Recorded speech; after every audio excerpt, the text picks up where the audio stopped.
Alright, today we're going over chapter 2, section 5. We're doing proofs with angles. Last lesson we covered algebraic proofs, so today we're going to be starting geometric proofs. We'll be using the two-column proof, which is what we've been using for algebraic. So it's proof with two columns. We have our statements, we have our reasons. Our statements given information that we normally are given in the instructions on what to prove, and then the results. So how we're solving it, facts on how we're solving it, and then our reasons are going to be our explanations. And we will mainly be using two-column proofs in geometry. Acceptable reasons in proofs. Given information, like I said, is what's given. Definitions is the definitions of specific words that we've been using, so you have to make sure you're studying the vocabulary. Properties, postulates, and theorems. Please, please, please make sure you cannot use because I think so as a reason. So please make sure you know that. It has to be one of these 5 reasons you cannot use. I'm going to write that down. Oops.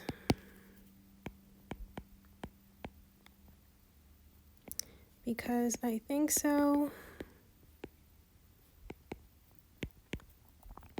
is not acceptable.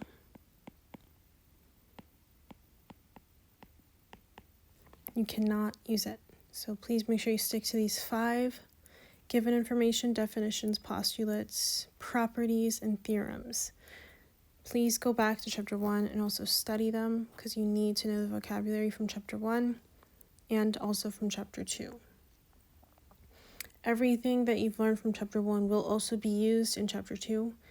So please, again, make sure you go back and you study the vocabulary. 2 theorems that we are learning now. Theorem 2.1 and 2.2, postulates of segment congruency.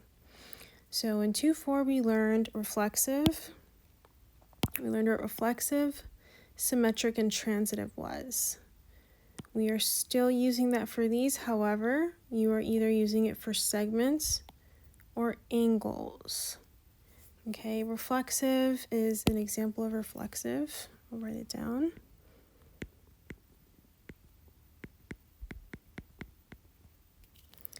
Oops, reflexive, an example was GH equals GH.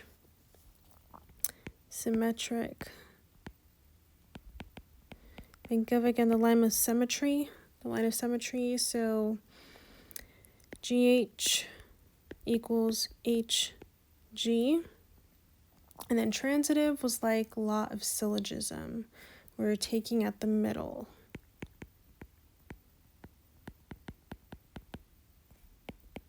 An example for transitive would be GH is congruent to IJ, we'll say that, and then IJ, KL, and then we have GH is congruent to JKL, KL. So this is an example with segments. Looking at the next slide, this is an example with segments and angles. So we should know these are my segments. And then these are my angles. You could tell the difference with the angle signs. And then segments are 2 points. Segments also has 2 endpoints. So you could totally tell the difference. So here's my reflexive. Okay, looking at I previously did an example in the last slide. So DE is congruent to DE, angle D is congruent to angle D. So angles, segments, and angles.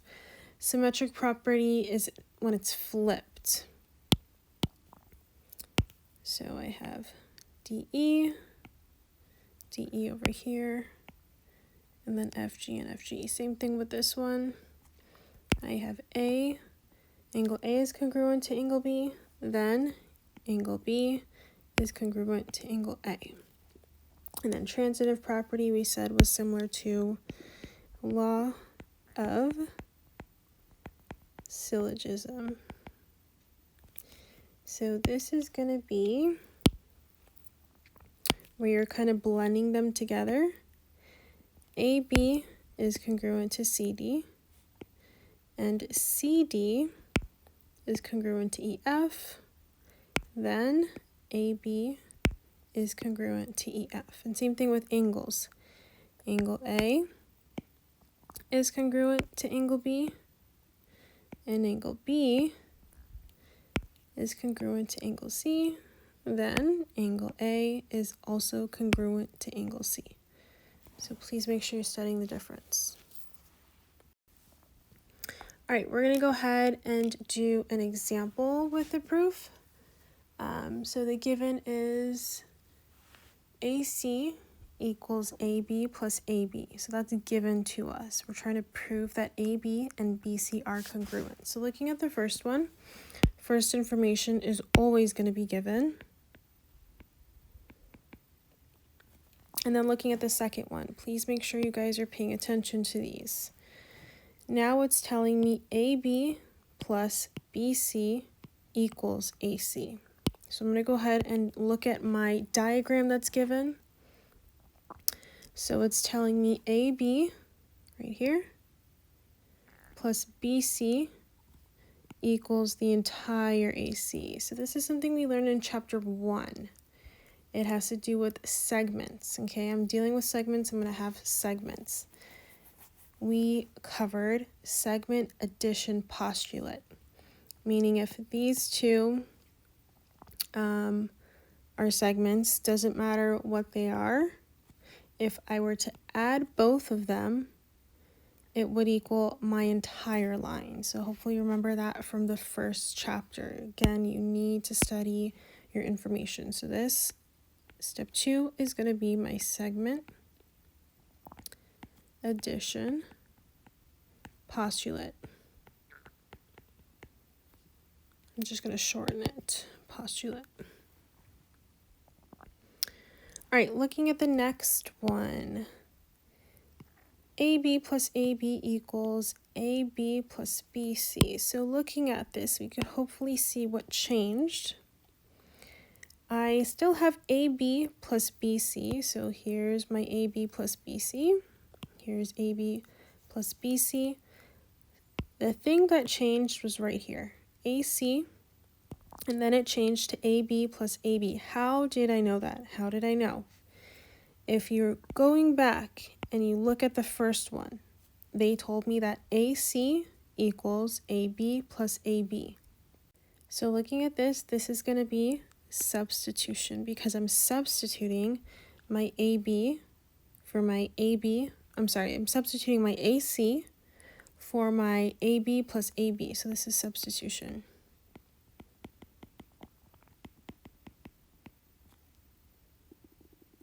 All right, now looking at 4, I now have my AB. Oops, that's a pen. Let me get my highlighter. I have my AB, which I had before, equals BC. So I'm trying to prove that. So I got rid of my AB on my AB. How did I get rid of that?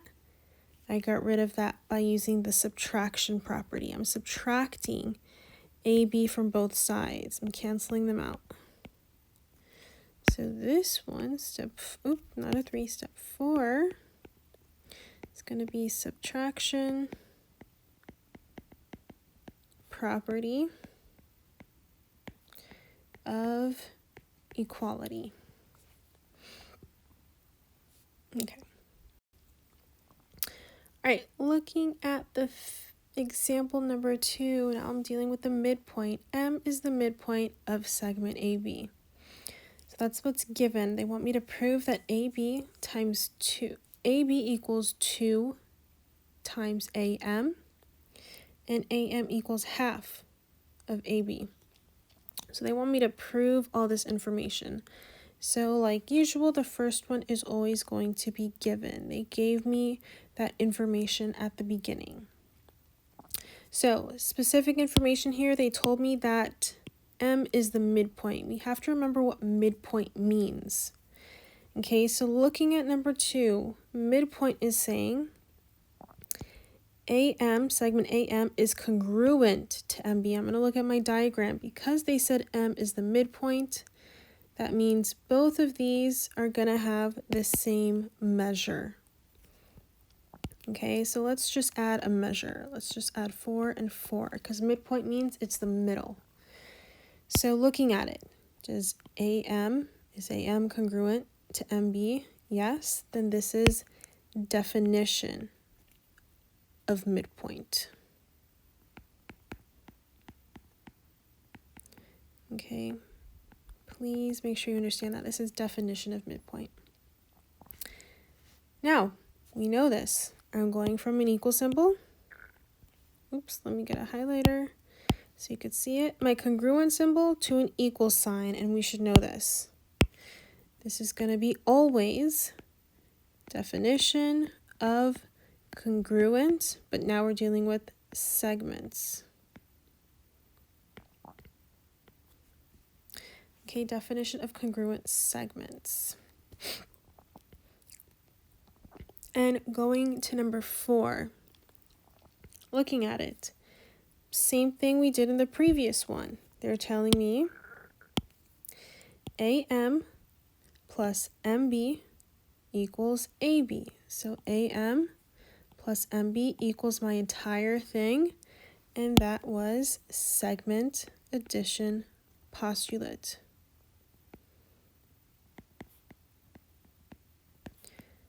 Okay, postulate. All right, step 5. Looking at step 5, I have AB and AB still there. AM plus AM equals AB. How am I getting to step 5? So let's look at again what's changing here. I'll use a different color. My MB is changing to AM, and how do I know that that could change? Right here. Step 3, because we already know that MB is equal to AM, so this is going to be substitution.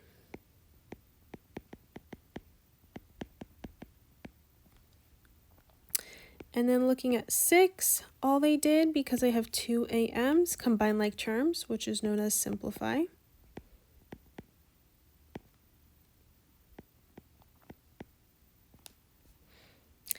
And then lastly, again, these last few steps are going to be more like algebraic.